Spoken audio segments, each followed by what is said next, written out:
You didn't need it anyway, my father said, his voice casual through my phone's speaker, as if he hadn't just admitted to stealing my entire college fund. Besides, what's done is done. No point getting upset about it now. My name is Vanessa, and at 25 I was standing in my tiny apartment in London, listening to my father explain why he'd drained the account that was supposed to fund my final year of college. The fund I'd built through scholarships, part-time jobs, and careful saving since high school. How much is left? I kept my voice steady, though my hands were shaking. Left? None of it's left, honey. I had some debts to clear up, but don't worry. You're smart, you'll figure something out. Figure something out like I had a choice, like he hadn't just stolen 4 years of my hard work while I was studying abroad, unable to stop him because he'd remained a co-signer on the account I'd opened at 17. I see, I said quietly. Well, good luck with that. That's my girl, he replied, mistaking my calm for acceptance. Always practical, just like your old dad. Listen, I've got to run. Meeting some friends for drinks. We'll talk soon. Meeting friends for drinks. With my money, my future. I sat down at my small desk, overlooking the London street I'd fallen in love with during my semester abroad. 3 months left until I had to return home. 3 months to figure out how to salvage my senior year after my own father had pulled the rug out from under me. My phone buzzed again, this time a text from him. Don't mention this to your mom or grandmother. No need to worry them. Of course, he didn't want them to know, just like he hadn't wanted them to know about his gambling debts, his failed business ventures, his pattern of borrowing money he never repaid.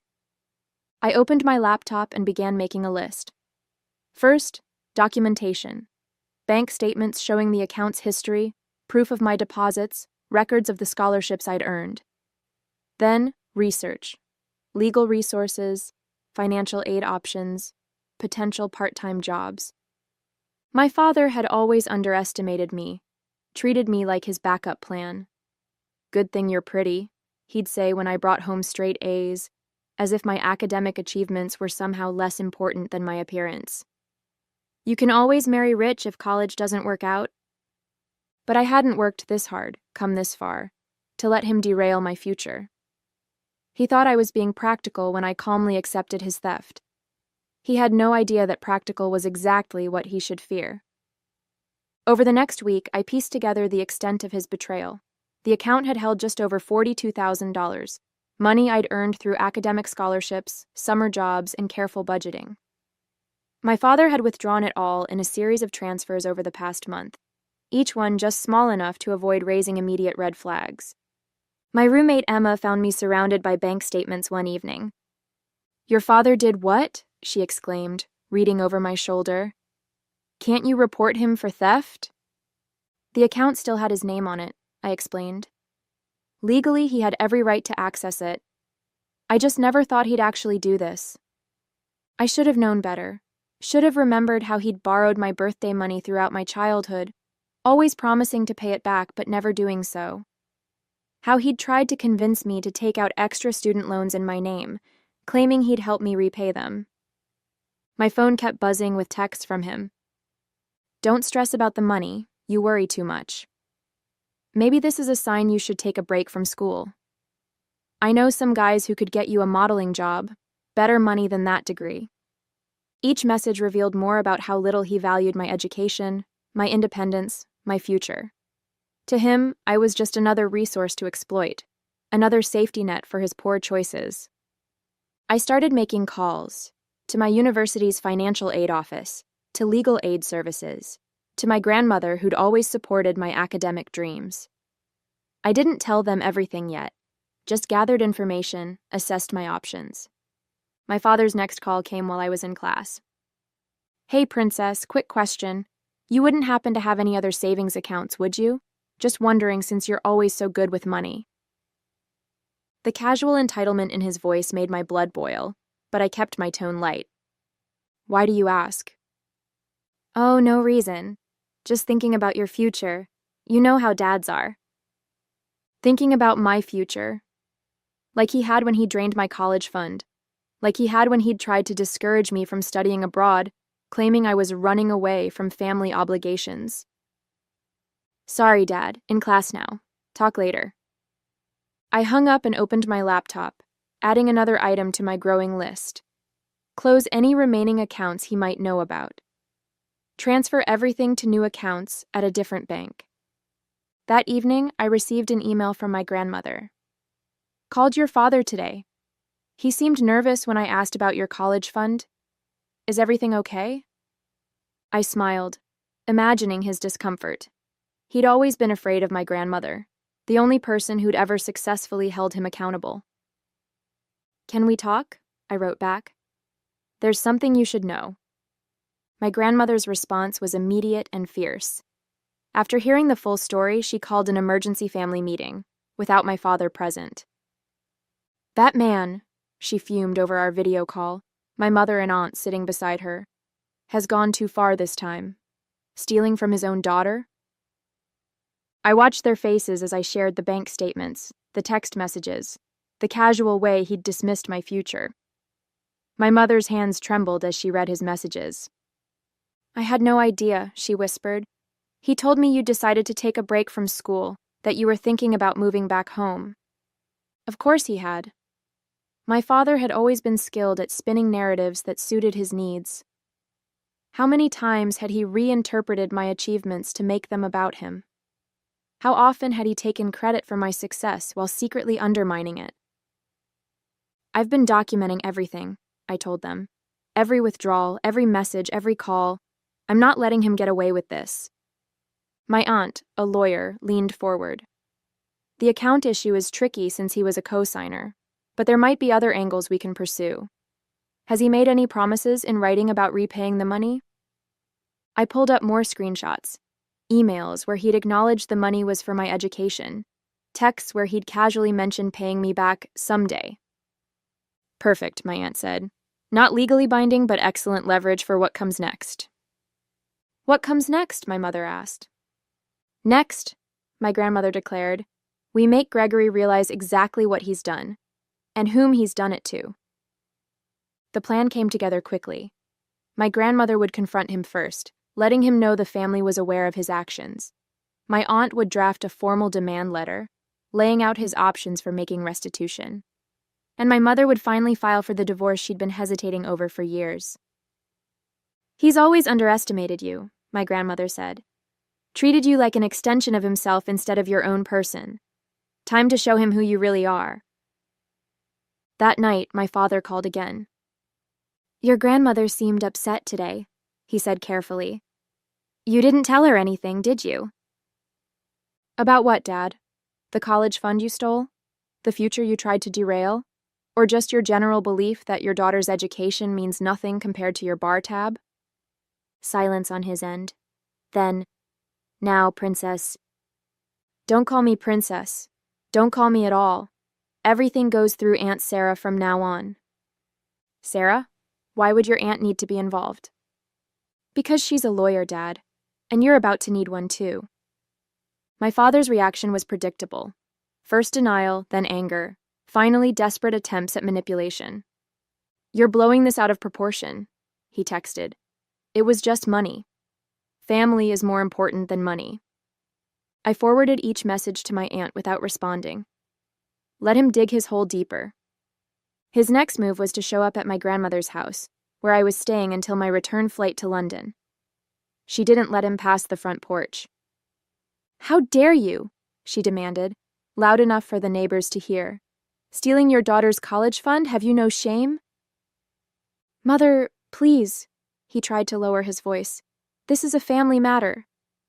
Exactly. And you've betrayed your family. Now leave before I call the police. He left, but the text continued.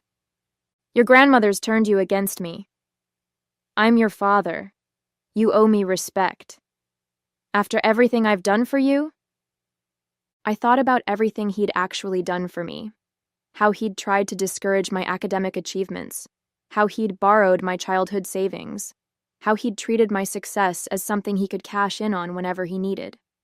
My aunt's demand letter arrived at his house via certified mail. Inside was a detailed accounting of every penny he'd taken, along with options for repayment. You can't sue your own father, he called, outraged. Watch me, I replied, then hung up. The family fallout was spectacular. Relatives I hadn't heard from in years called to express their disgust. His sister, my Aunt Patricia, shared stories of how he'd borrowed money from her children's birthday cards, too. He's always been like this, she said, taking what isn't his, expecting everyone to forgive him because he's family. My mother finally filed for divorce, citing financial infidelity, among other reasons. During their first hearing, his pattern of stealing from me came to light.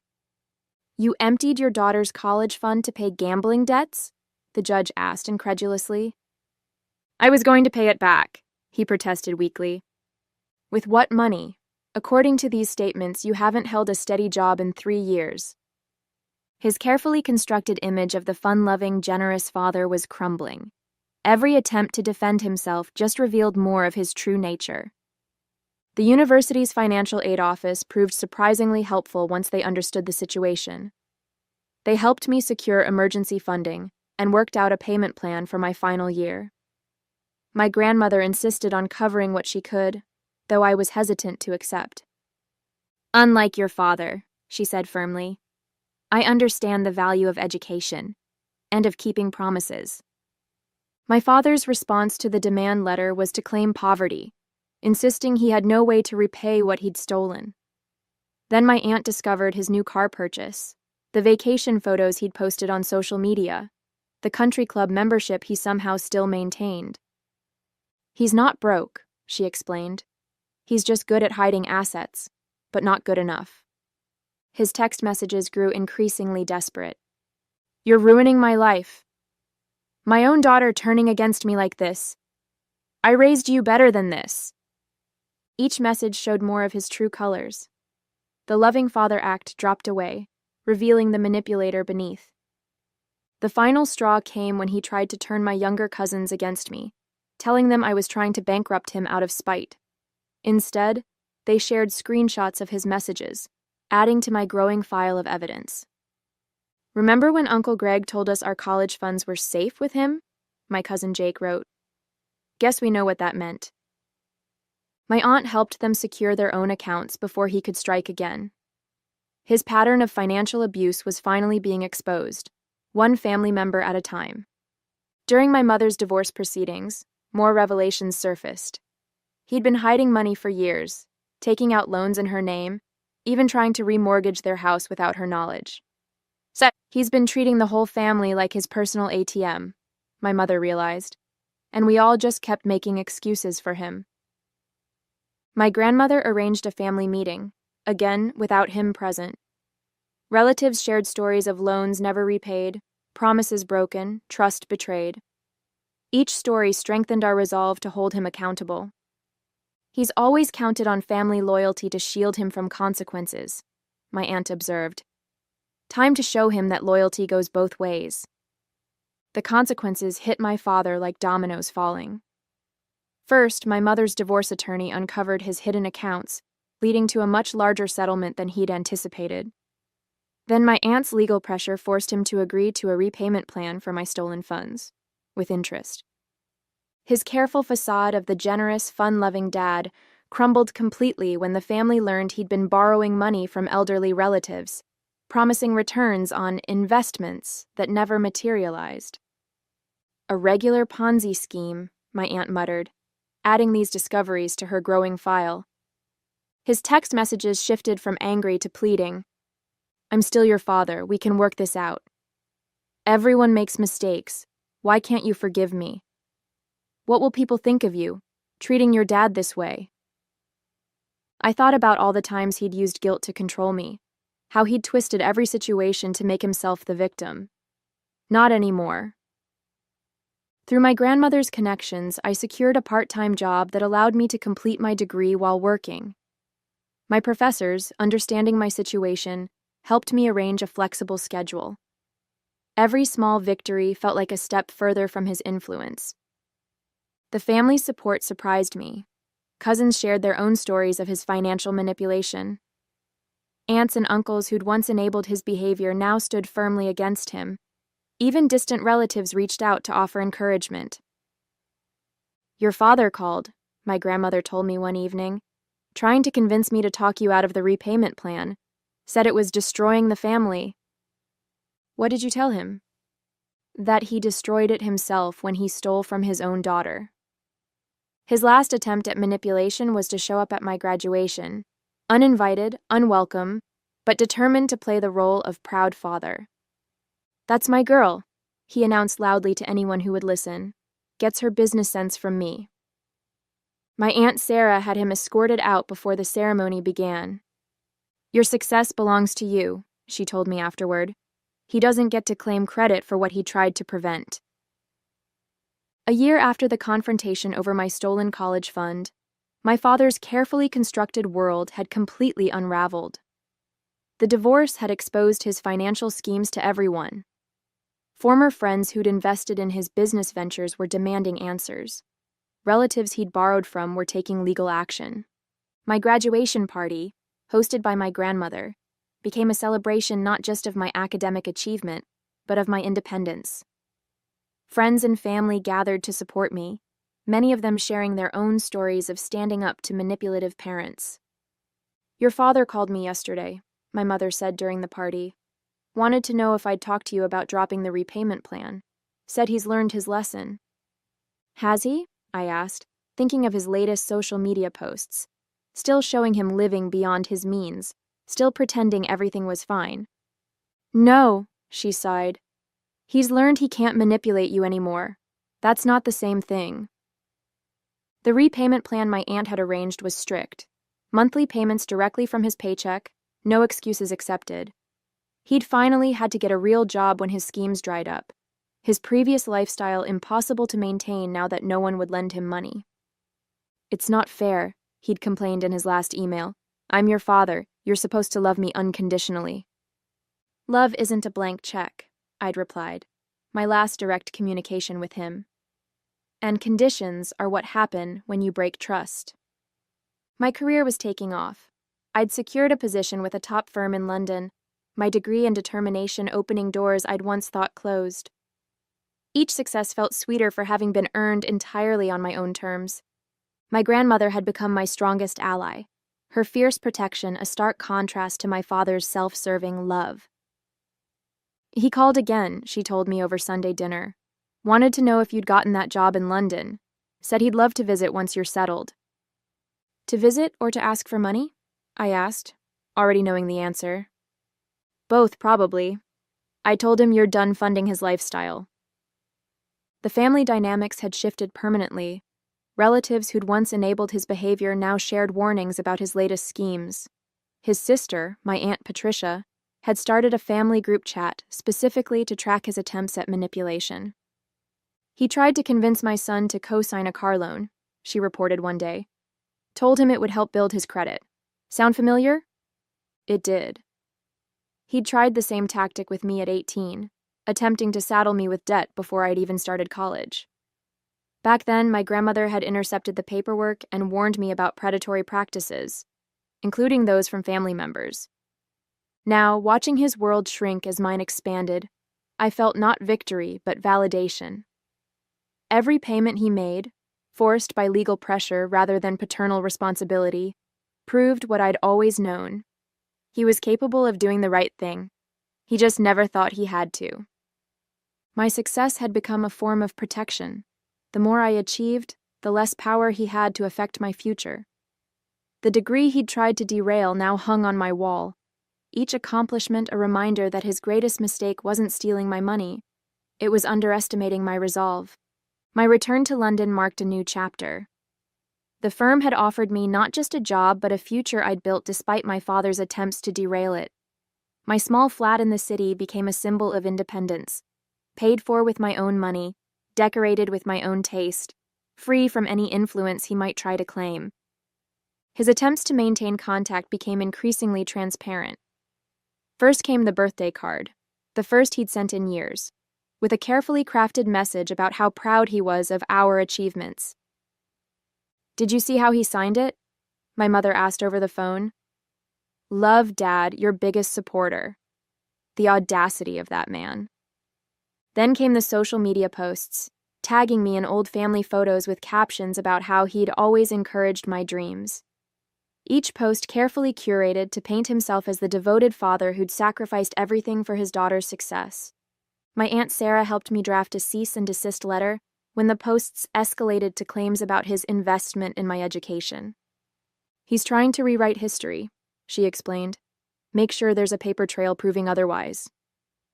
His response was predictable. More attempts at manipulation, more claims of family loyalty, more hints about his financial struggles. But his words had lost their power to hurt me. Through family gossip, I heard about his latest schemes. He'd started telling people he had connections in London, suggesting he could help their children find opportunities abroad. Each attempt to profit from my success backfired when they contacted me to verify his claims. "Your father says you're hiring at your firm," one family friend wrote. "He offered to put in a good word for my daughter, for a small consulting fee, of course." I wrote back explaining that my father had no connection to my firm, no influence over hiring, and no right to charge fees for false promises. Each response felt like another brick in the wall between his lies and my truth. My grandmother visited me in London, her first trip abroad at 70. Seeing my life through her eyes, the career I'd built, the home I'd made, the future I'd secured, brought everything full circle. "You know what makes me proudest?" she said over dinner at my favorite local pub.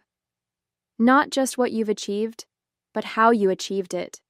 You didn't let him turn you bitter. You just got stronger." That evening, I received another text from him. "Heard Mom's visiting. The flat must be cramped. I know some great hotels, if you need help with the expense." I showed my grandmother the message, and we both laughed. The same old tactics, transparent as glass now that I saw them clearly. "Should I respond?" I asked, though I already knew the answer. "Darling," she said, raising her glass, "your success is all the response he needs." 2 years after the confrontation over my stolen college fund, my father's repayment plan was still in force, each monthly payment a reminder of his accountability. He'd tried various schemes to reduce or delay the payments, but my aunt's legal oversight remained firm. During a family gathering back home, my cousin Jake shared his own victory. He'd graduated debt-free, his college fund secured in an account my father couldn't access. "You know what Uncle Greg said when I told him?" Jake laughed. "That I should thank you for overreacting about your fund. Said your dramatic response helped him learn an important lesson." "Did he learn, though?" I asked, thinking of his latest attempts to convince relatives to invest in his new business venture. "He learned not to target family members who have good lawyers," my Aunt Sarah interjected. "That's about it." My career continued to flourish. The firm had promoted me to senior position, my reputation built on the same attention to detail and determination that had helped me overcome my father's betrayal. His Christmas card arrived at my London flat, thick with forced cheerfulness and hints about his financial struggles. Inside, he'd written, "Still paying for one mistake. When will you let it go?" I pinned it to my bulletin board next to my degree and latest promotion letter, reminders that his one mistake had failed to define my future. His signature at the bottom, once a symbol of paternal authority, now looked exactly like what it was, the mark of a man who'd bet against his daughter's strength and lost. At my firm's annual charity gala, I was asked to speak about persistence and overcoming obstacles. I didn't mention my father directly, but I talked about the moment I'd learned my college fund was gone, not as a story of betrayal, but as a lesson in self-reliance. "Sometimes," I told the audience, "the people who should support you the most become the obstacles you need to overcome. Their underestimation becomes your motivation." My father saw the speech online. Someone had shared it in the family group chat he'd been excluded from. His response came through my grandmother. "She's still angry, using my mistake to get attention." "No," my grandmother had replied. "She's successful, using her strength to help others. There's a difference." The last payment from my father arrived on a Tuesday, the final installment of the money he'd stolen. He'd attached a note. "Now can we be family again?" I filed the receipt with all my other documentation, the bank statements, the demanding texts, the social media posts where he'd tried to rewrite history. Not because I needed them anymore, but as a reminder of how far I'd come. My mother, now happily remarried, put it best. He thought taking your money would keep you dependent on him. Instead, it set you free. She was right. Every attempt he'd made to hold me back had pushed me forward instead. His greatest punishment wasn't the repayment plan or the family's disapproval. It was watching me succeed without him, beyond him, despite him.